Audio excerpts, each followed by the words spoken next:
함께 말씀 보시겠습니다. 함께 보실 말씀은 사도행전 24장 22절에서 27절 말씀, 사도행전 24장 22절에서 27절 말씀입니다.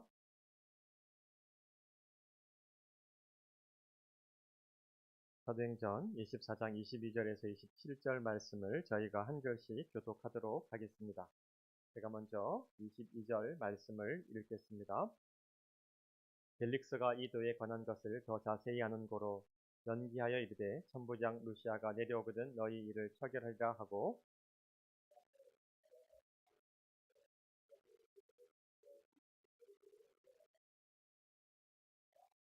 수일 후에 벨릭스가 그 안에 유대 여자 두루실라와 함께 와서 바울을 불러 그리스도 예수 믿는 도를 듣거늘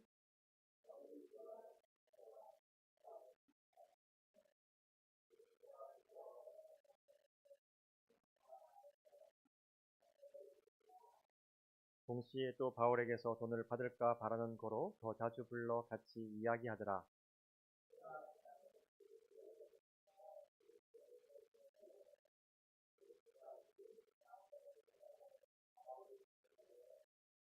아멘. 제가 얼마 전에 일이 있어서 메가몰에 갔습니다. 메가몰에 가니까 거기에 지하 푸드코트에 계란빵을 파는 곳이 있더라고요. 근데 그 가게에 직원을 구하는 광고가 붙어 있어요. 그러니까 월급이 1,500링깃입니다. 한 달에. 풀타임 직원 월급이. 그 지원 자격이 또 있더라고요. 어떻게 있는가 하면 요일에 따라서 근무 시간이 바뀔 수 있습니다. 플렉서블한 이 시간에 맞출 수 있어야 됩니다. 그리고 책임감이 있어야 됩니다. 리스판시빌리티가 있어야 됩니다. 그리고 독립적으로 이 상황에 따라서 잘 대처할 수 있어야 됩니다. 이 인디펜던트라고 써 있죠. 그리고 한 번에 여러 가지 일들을 잘 처리할 수 있어야 됩니다. 멀티타스킹이 되어야 된다는 거예요. 제가 이 조건을 읽으면서요, 저도 모르게 갑자기 웃음이 픽 하고 나왔어요. 왜 그랬을까요? 1,500링깃 월급을 주면서 요구 조건이 너무 많다는 생각이 드는 거예요. 제 입장에서. 1,500링깃 주면서 독립적으로 일도 잘 해야 되고, 다양한 일도 한꺼번에 다 처리해야 되고, 책임감도 있어야 되고, 이 시간 변경에 따라서 다 맞춰줘야 되고, 그렇게 생각을 하니까 이 요구 조건이 너무 과하지 않나? 이런 생각을 하면서 제가 웃었습니다. 그런데 시간이 지나면서 제가 제 마음의 생각을 보고요, 놀라게 됐어요. 이런 생각이 갑자기 들더라고요. 월급이 적으면 하찮은 일이고 책임감이 없어도 된단 말인가? 이런 생각이 드는 거예요. 월급이 적다고 대충 돈 받은 만큼만 하고 대충 해도 된다는 말인가? 책임감이 없어도 된다는 말인가? 이런 생각이 드는 거예요. 저도 모르게 쉽게 일하고 월급 많이 받는 것이 제일 좋다라고 하는 생각에 길들여져 가고 있는 거 아닌가? 이런 생각 때문에 놀랐습니다. 여러분 어떻게 생각하시는지 모르겠어요. 돈이 많던 적던 우리에게 요구하는 것은 다 똑같지 않을까요? 월급이 많다고 책임감이 많고 월급이 적다고 책임감이 없다고 하면 어떻게 이 세상의 모든 일들이 돌아갈 수 있겠습니까? 우리 신앙도 아마 이와 비슷하게 길들여져 가고 있지 않나 생각을 하게 돼요. 하나님 나라를 위해서 내가 믿음으로 도전하는 것, 예수님을 위해서 고난받는 것에 우리는 점점 낯설어 하고 있다는 생각이 듭니다. 대신에 세상에 너무 길들여져 있고요. 너무 익숙한 거예요. 우리 주님께 길들여진 게 아니라 세상에 길들여진 거예요. 그러니까 성경에서 얘기하는 것이 너무 낯선 거예요. 주님 앞에 순종하는 것이 너무 낯선 거예요. 주님을 위해서 내가 고난 받는다 하는 것이 너무 낯선 거예요. 고난 자체가 너무나 부정적인 생각에 가득 차 있는 거예요. 난 절대 고난 받으면 안 되는 사람처럼, 난 아무런 어려움도 없어야 되는 사람처럼, 조금만 고난해도 어쩔 줄 몰라 하고, 조그만 고난에도 하나님이 계신가 안 계신가 금방 의심하는 우리의 모습을 보게 됩니다. 작은 일에도 감사하고 충성하는 것을 점점 가볍게 생각하게 돼요. 비전과 거룩한 삶을 아름답고 가치 있다고 생각하기보다 자기 자신만을 위한, 나만을 위한 즐기는 삶을 부러워하도록 우리도 모르게 길들여져 가고 있지 않은가 돌아보게 됩니다.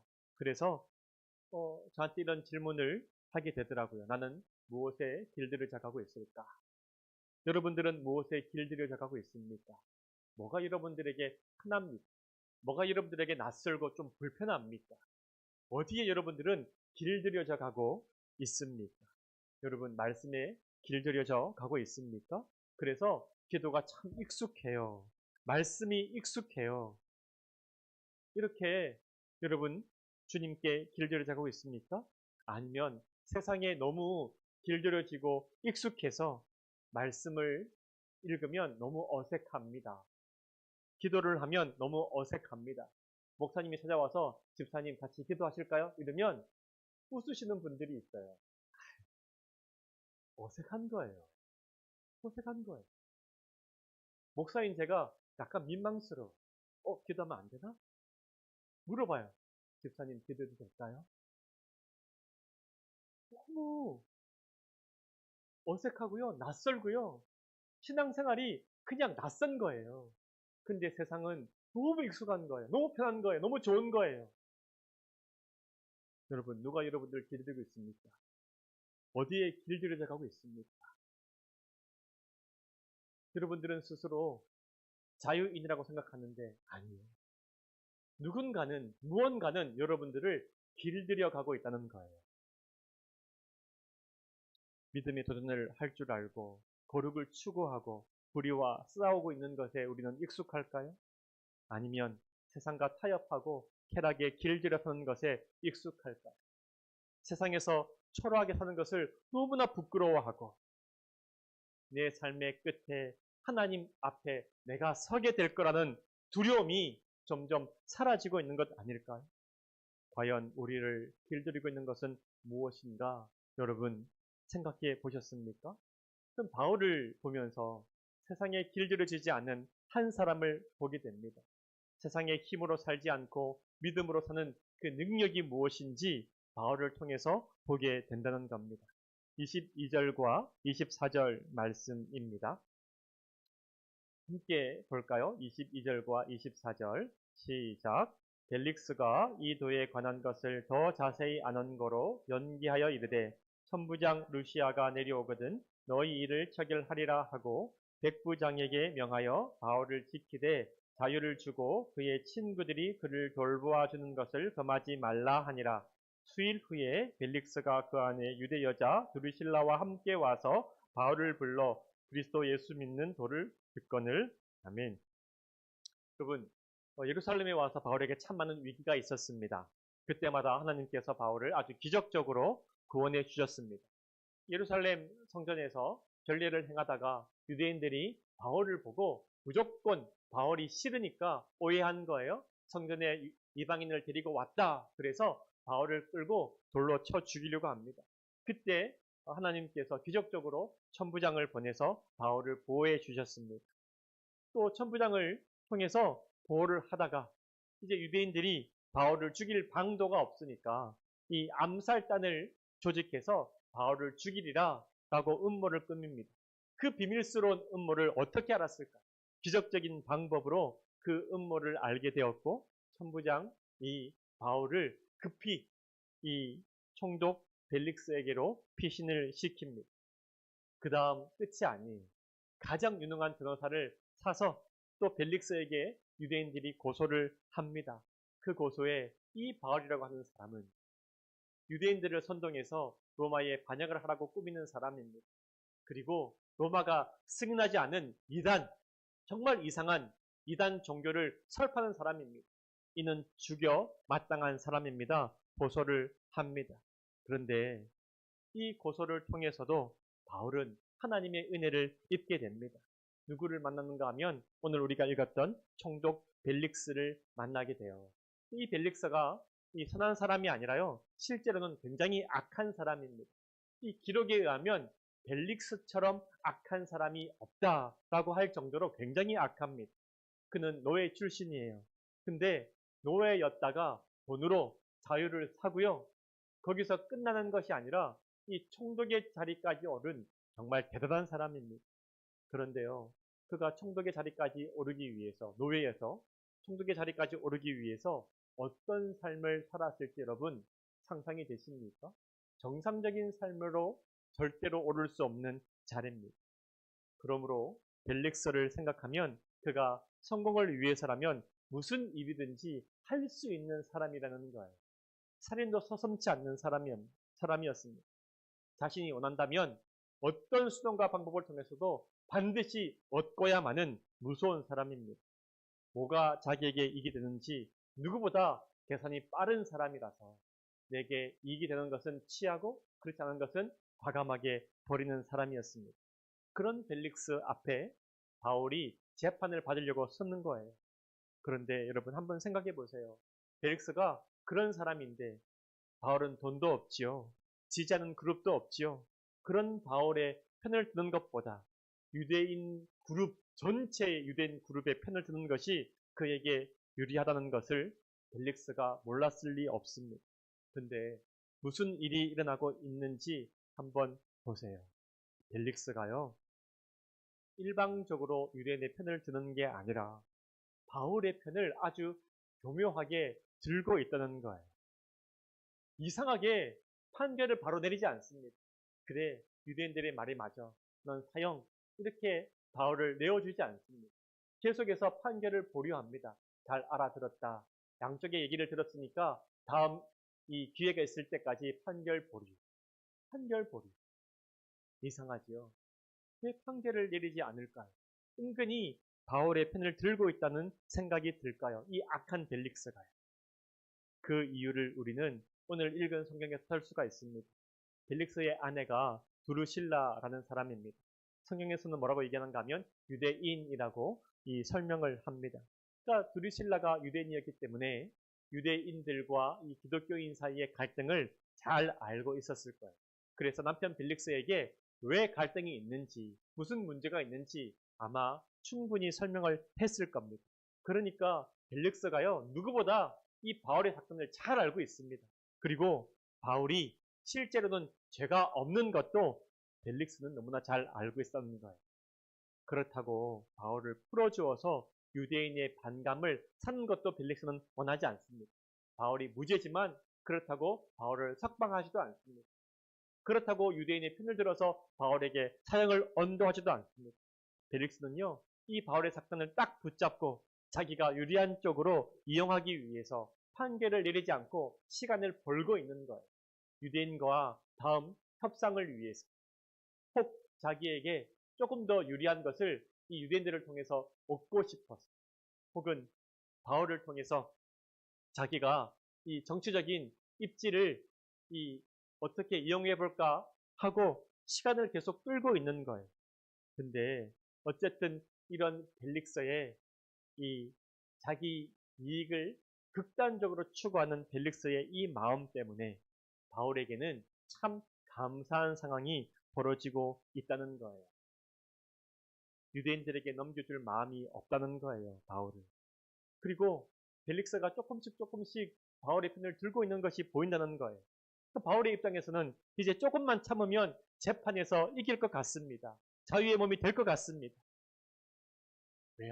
왜냐하면 자기의 무죄를 벨릭스가 분명히 알고 있고요. 유대인들과 정치적인 딜을 통해서 바울을 석방할 수도 있을 것 같은 생각이 드는 거예요. 그런데 어떤 일이 일어나는가 하면요, 딱 거기까지라는 거예요. 딱 거기까지.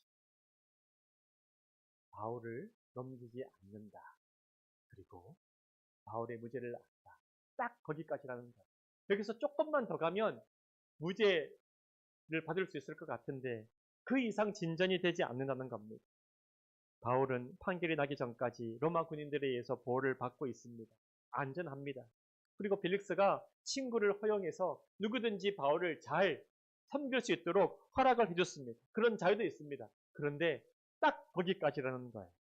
갑자기 일이 끝맺음을 하지 않고 모든 것이 이 마지막 판결 전에 다 멈춘 것 같은 느낌입니다. 조금만 더 하면 완전한 자유를 얻을 수 있을 것 같은데 갑자기 모든 것들이 다 멈춘 것처럼 보입니다. 그리고 바울은 기약 없이 기다리는 시간들을 갖게 돼요. 무죄가 너무나 확실한데 언제 재판이 열릴지, 벨릭스에게 어떻게 판결이 내려질지 기약이 없다는 거예요. 그래서 바울이 궁금해서 물어봤겠죠. 언제 재판이 있습니까? 언제 판결을 할 수 있습니까? 그러나 아마 바울이 받은 대답은 항상 똑같았을 것 같아요. 지금 절차대로 진행하고 있으니 기다리시오. 항상 똑같은 대답을 받았을 것 같습니다. 여러분, 우리도 이런 상황을 종종 만날 때가 있지 않습니까? 인생을 살면서 이런 상황을 우리가 맞닥뜨릴 때가 있다는 거예요. 여러 가지 어려움들을 잘 헤쳐왔습니다. 그리고 내가 정말 어려울 때마다 나를 돕는 사람들 하나님께서 신기하게 보내어 주셔서 그때마다 이상하게 어려움들을 잘 극복해 왔습니다.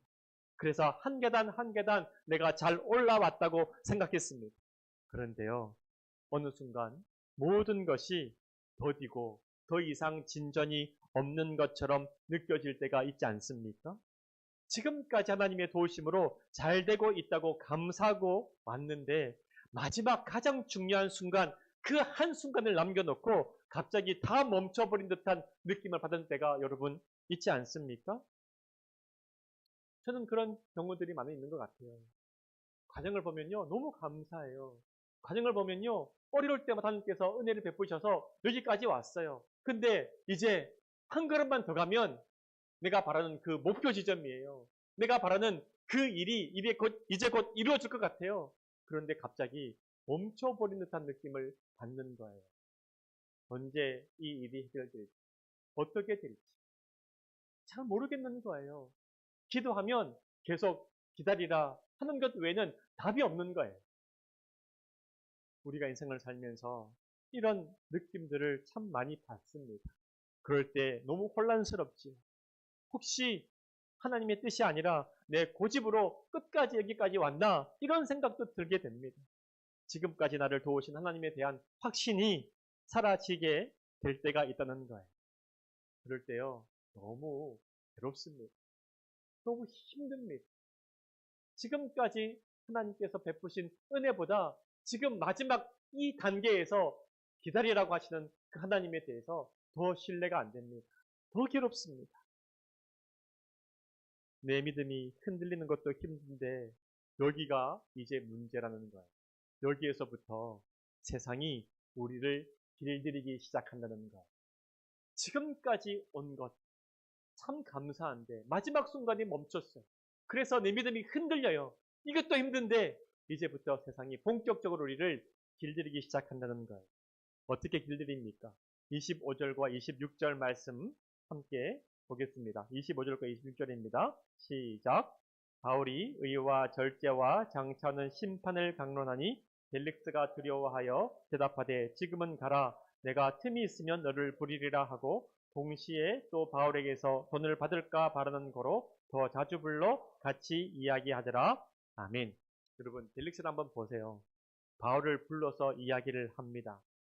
이 판결을 기다리고 있는 바울 입장에서 얼마나 위로가 되고 얼마나 감사할까요?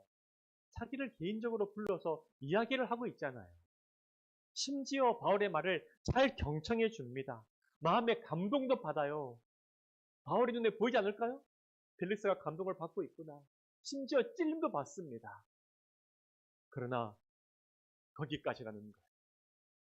참 신기하죠. 항상 거기까지예요. 마음의 찔림은 있습니다. 감동은 있습니다. 이것도 잘 들어줍니다. 너무 친절합니다. 바울에게 참 이 희망이 생깁니다. 이제 조금만 있으면 끝날 것 같아. 벨릭스가 판결을 바로 해줄 것 같아. 그러나 거기까지라는 거예요. 찔림은 있지만 회개를 하지 않습니다. 마지막을 항상 남겨놓고 있습니다. 이게 벨릭스의 방법입니다. 항상 자신의 이익을 살피고 옳은 일에 헌신하지 않습니다. 적당히 하는 척하다가 마지막 한 가지를 꼭 남겨놓고 이제 이 손익계산을 하기 시작한다는 거예요. 두 마음을 품는다는 거예요. 벨릭스가 바울에게 친한 척하는 동시에 바울에게서 은근히 돈을 바랍니다. 어떻게 바울에게 돈이 있다는 것을 알았을까요? 바울이 그 전에 자기를 변호하면서 내가 이 이방 교회로부터 구제헌금을 모아서 예루살렘 교회로 왔다. 하는 게 구절에 있더라고요. 그게 딱 벨릭스의 귀에 딱 들린 거예요. 아, 바울이 돈이 있구나. 돈이 있구나. 그러니까 바울의 얘기를 잘 들어주면서 동시에 바울로부터 돈을 바란다는 거예요. 이것이 벨릭스가 세상에서 성공한 비결입니다. 동시에 세상이 우리를 길들이는 방법입니다. 세상은 언제나 우리에게 모든 것을 한꺼번에 준 적이 없습니다. 모든 것을 한꺼번에 주지 않습니다. 항상 희망을 갖게 하죠. 다 왔다. 조금만 하면 돼. 이제 얼마 안 남으면서 조금만 더, 조금만 더. 나 너 정말 좋게 생각하는 거 알지? 너 나한테 잘 보이면 너 풀려날 수 있어. 너 이번에만 잘하면 내가 너 꼭 도와줄게. 이런 메시지를 우리에게 끊임없이 준다는 거예요. 세상은 절대로 우리의 소망을 한꺼번에 빼앗지 않습니다. 조금씩 조금씩 희망을 주는 거예요. 조금만 더, 조금만 더. 그러나 끝까지 우리에게 완전한 이 선물은 주지 않습니다. 만약 이 벨릭스의 방법에 바울이 길들여졌다면 벨릭스의 친절에 바울은 굉장히 마음이 흔들렸을 거예요. 그리고 그가 원하는 돈을 벨릭스에게 쥐어 주었을 겁니다. 벨릭스가 이렇게 나에게 친절하게 하는데 참 괜찮은데 믿을 만한 사람인데 그가 원하는 건 돈이잖아. 그래, 돈만 쥐어주면 이제 곧 판결을 통해서 나에게 자유를 줄 거야. 그래, 교회에 연락해서 돈을 좀 달라고 그러자. 그래서 벨릭스에게 자신의 미래를 의탁했을 거예요. 바울도 아마 이게 하나님의 뜻이 아닐까? 하나님이 나한테 벨릭스를 보내주셨잖아. 이렇게 악한 사람이 나에게 친절하게 하잖아. 그리고 다 마음이 열렸잖아. 돈만 주면 곧 풀려날 수 있을 것 같잖아. 하나님께서 이 방법을 주셨는데 왜 안 할? 그랬을 수도 있다는 거예요. 여러분, 이게 세상이 우리를 길들여 가고 있는 방법이라는 거예요. 세상은 우리에게 완전한 희망을 뺏지 않고요. 조금씩 조금씩 희망을 믿기로 우리를 길들여 가고 있습니다. 그래, 조금만 더 해봐. 조금만 더 타협해봐. 조금만 더 숙여봐. 여러분, 우리가 분명히 기억해야 될 것이 있습니다. 하나님은요, 우리와 절대로 벨릭스처럼 거래를 하지 않습니다. 세상처럼 이 희망을 던져놓고 그래, 조금만 더 하면 줄게. 조금만 더 하면 줄게. 이렇게 하시는 분이 아니라는 거예요. 우리가 이 베드로전서를 읽어보면 하나님께서 이미 하늘의 모든 좋은 것, 모든 좋은 복으로 우리에게 이미 주셨다라고 선포하고 있습니다. 하나님은 우리에게 무엇을 감추거나 좋은 것을 가지고 거래를 하시는 분이 아니고요. 이미 우리에게 다 주셨다는 거예요. 우리를 먼저 사랑하셨듯이 조건 없는 사랑과 은혜를 주시는 분이 우리 하나님이시라는 거예요. 세상은 그 반대죠. 줄 것처럼 하면서 주지 않습니다. 주었다가도 뺐습니다. 이게 세상이라는 거예요. 결국 바울은요, 이 하나님을 바라보고 믿음이 흔들리지 않습니다. 왜냐하면 하나님은 지금도 살아계시고 이 모든 상황을 다스리고 계신 것을 알기 때문에 그렇습니다. 그리고 마지막 날에 모두가 다 하나님의 심판대 앞에 설 것을 알기 때문에 바울은 결코 세상과 타협하지 않습니다. 자기의 미래를 지고 있는 것은 벨릭스가 아니라 하나님이신 것을 바울은 끝까지 신뢰했다는 거예요. 바울을 풀려나게 할 수 있는 것은 돈이 아니라 하나님께서 바울을 붙잡고 가신다는 것을 바울은 끝까지 믿다는 거예요. 벨릭스가 내 인생을 지고 있는 게 아니라 하나님이 나를 지고 있다. 이 사실을 알았다는 거예요. 벨릭스는 나에게 자꾸만 거래를 하자고 얘기하지만 하나님은 거래를 하시는 분이 아니시다. 하나님은 모든 좋은 것으로 나에게 이미 다 주신 분이시고 하나님은 나에 대해서 완전한 계획, 완벽한 계획을 가지고 계시다. 그러므로 내가 지금 이 상황에서 벨릭스가 아니라 하나님을 붙들어야 된다. 이 결단을 바울이 했다는 거예요. 여러분, 우리에게도 이런 결단의 순간이 있습니다. 여러분, 의심스럽습니까? 헷갈립니까? 어떻게 될지 잘 모르겠습니까? 지금까지 믿음으로 잘 헤쳐왔다가 마지막 순간에 모든 것들이 막혀 있습니까? 문이 닫혀 있습니까? 그런데 갑자기 벨릭스와 같은 사람이 나타나서 여러분들에게 친절하게 합니까? 조금만 돈만 쓰면, 조금만 나에게 아부하면, 조금만 숙이고 타협하면 다 해줄게. 이렇게 약속하고 있습니까? 여러분, 우리의 인생은요, 그런 벨릭스와 같은 사람이 지고 있는 게 아닙니다. 우리의 미래는요, 이 세상이 지고 있는 게 아닙니다. 하나님께서 우리의 미래를 지고 계십니다. 하나님은요, 우리에 대해서 완벽한 계획을 가지고 있습니다. 정말 의심스러울 때, 정말 혼란스러울 때, 그때 하나님을 붙잡는 저와 여러분들이 꼭 되어지시기를 바랍니다. 두 번째 어려움이 있어요. 두 번째 어려움은 무엇인가 하면 이 27절 말씀에 보면 이때가 지난 후에 벨릭스가 2년 동안 바울을 부금해 놓고 있었다는 거예요. 이해가 되십니까? 잠깐이 아니라 2년 동안 계속해서 아무것도 하지 않고 그냥 바울을 구금해 놓고 있었다는 거예요. 말이 2년이지 아무런 기약이 없는 시간 아니겠어요? 우리는 2년이라고 하는 이 구절을 보고 2년인지 알지. 바울에게는 이게 2년일지 3년일지 4년일지 모른다는 거예요. 모른다는 거예요. 마지막 하나만 남겨놓고 얼마나 기다려야 될지 바울은 몰랐다는 거예요. 벨릭스 마음이라는 거예요. 그 2년 동안 얼마나 바울을 흔들었을까요? 자주 만났다 그랬잖아요. 얼마나 흔들었을까요? 얼마나 흔들렸을까요? 바울에게 이 인내의 시간이 얼마나 길었을지 여러분 상상이 되십니까? 저는 생각하면 어떻게 바울이 이 2년이라는 시간을 견뎠을까 너무 궁금합니다. 너무 궁금합니다. 저라면 이 2년을 견딜 수 있었을까? 아마 무너지지 않았을까 생각합니다. 여러분은 이 인내의 시간을 어떻게 견뎌낼 수 있겠습니까? 열기소리가 꼭 기억해야 될 교훈이 있습니다. 우리가 아무것도 할 수 없는 그때가 정말 믿음이 필요할 때라는 거예요. 내가 무언가 할 수 있을 때 여러분 그때 믿음이 필요할 것 같죠? 아니요. 그때 믿음은 별로 필요가 없는 것 같아요. 왜요? 내가 뭔가 할 수 있으니까. 정말 내가 아무것도 할 수 없을 것 같을 그때가 진짜 믿음이 필요한 거예요. 진짜 믿음이 필요할 때는 우리가 믿음이 없어져요. 정말 믿음이 필요할 때는 많은 분들이 목사님, 저 이제 못 믿겠어요. 저 이제 못하겠어요. 저 이제 그만하고 싶어요. 저 이제 기도도 하기 싫고요. 말씀도 읽기 싫고요. 예배도 못 가겠어요. 이럴 때가 있다는 거예요.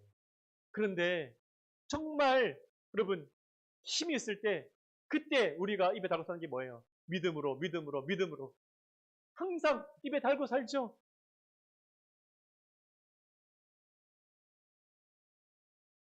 정말 믿음이 필요할 때는 믿음이 없다고 얘기하고요. 여러분들이 조금이라도 힘이 있을 때 그때는 믿음이라는 말을 많이 합니다. 그러나 가만히 보면 믿음이 아니라 내 힘으로 하고 있으면서 믿음으로 믿음으로 이런 얘기를 하고 있다는 거예요. 이 2년의 시간은 바울에게 있어서 참 중요한 시간이었고 정말 하나님을 믿을 수 있는가 없는가에 대한 시간이었다는 거예요. 여러분 인생 가운데서도 하나님께서 종종 이런 2년이라고 하는 시간을 주실 때가 있다는 겁니다. 이때 믿음으로 잘 견디셔야 됩니다. 왜냐하면 이 시간 우리에게 필요하기 때문에 하나님께서 허락하셨음을 여러분 꼭 믿으시기를 바랍니다. 아무것도 할 수 없는 무기력한 상태로 하루하루 시간이 간다고 느끼시는 분 있습니까? 오늘 하나님께서 내게 필요한 시간이기 때문에 주셨다는 그 믿음을 꼭 가지시기를 바랍니다. 하나님이 바울에게 이 무기력한 2년의 시간을 바울에게 주시면서 하나님은 무엇을 하셨을까요? 아마 이 바울에게 지금까지 쉼 없이 달려왔던 바울에게 몸도 마음도 회복할 시간을 주셨다고 저는 믿습니다. 이 바울을 붙잡고 있던 벨릭스가요, 2년 뒤에 총독직에서 물러납니다. 아무도 벨릭스가 총독직에서 물러나리라 상상도 못했는데 2년의 시간이 딱 찾아, 하나님의 시간이 찾아 드디어 하나님께서 준비하셨다가 벨릭스가 물러나고 새로운 이 시작을, 새로운 상황의 전개를 하나님께서 시작하고 계신다는 거예요. 그 사이에 하나님은요, 바울이 가장 안전한 방법으로 로마로 갈 수 있는 그 길을 준비하셨다는 거예요. 그리고 로마로 가는 길 가운데 바울이 로마의 최고 권력자 앞에서, 그 지방의 최고 권력자 앞에서 복음을 전할 수 있는 길들을 준비하셨다는 거예요. 여러분, 우리의 생각과 하나님의 생각은 참 다릅니다. 우리는 해보고 있는 것 같아도 하나님은 여전히 우리 안에서 일하고 계시고요, 길을 만들고 계십니다. 우리가 제일 힘들어하는 게 뭡니까? 내가 무언가 할 때가 힘든 게 아닙니까? 내부적으로 막 어려움이 닥쳐올 때가 힘든 게 아닙니까? 내가 아무것도 할 수 없을 그때가 제일 힘들다는 거예요. 나만 해보는 것 같고요, 아무런 인생의 의미가 없는 것 같고요, 인생의 목표를 잃어버린 것 같고요, 내가 왜 사는지 뭘 하고 있는지 잘 모를 것 같고요, 그냥 하루하루 시간만 지나가는 것 같고요, 이럴 때가 제일 힘든 때 아니겠어요? 하나님께서 이런 힘든 시간들을 우리에게 주셨을 때에 우리를 내어 부르주신 게 아니라 우리를 위해서 우리 안에서 일하고 계시다는 거예요. 우리에게 진짜 필요한 시간이라는 거예요. 그때 바울이 어떻게 합니까?